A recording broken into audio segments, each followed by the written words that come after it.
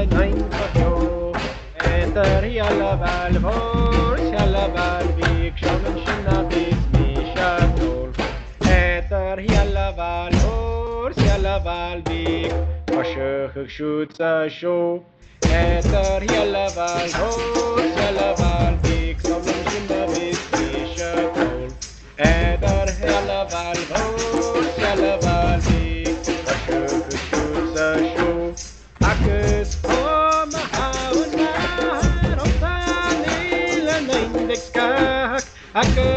𝒂𝒃𝒂𝒏 Onsanile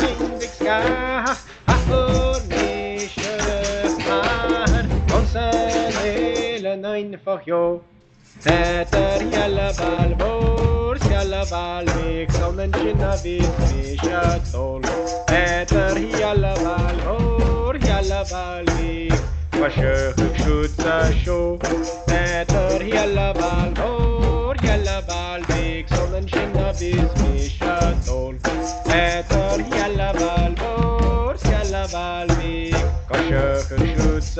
𝒂𝒑𝒕𝒕 agus Jehovah's Mahani Onsanile 𝒂𝒏𝒏 agus Jehovah's Mahani Onsanile 𝒂𝒏𝒏 Hana haini hanna saika Onsanile 𝒂𝒏𝒏 Hana haini hanna saika Onsanile 𝒂𝒏𝒏 𝒂𝒓𝒆𝒃𝒂𝒕𝒉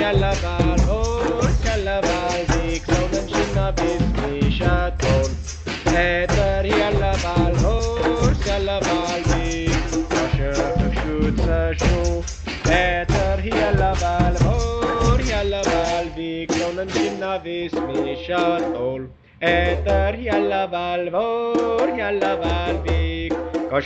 𝒖𝒑𝒂𝒏𝒏 𝒂𝒓𝒃 agus borin os a canje van sanele nein 𝒂𝒂𝒂𝒕𝒉 agus borin os a canje van sanele nein 𝒂𝒂𝒂𝒕𝒉 𝒂𝒂𝒂𝒕𝒉 canje van sanele nein 𝒂𝒂𝒂𝒕𝒉 ach ma ℏ onen shin an os 𝒂𝒂𝒂𝒕𝒉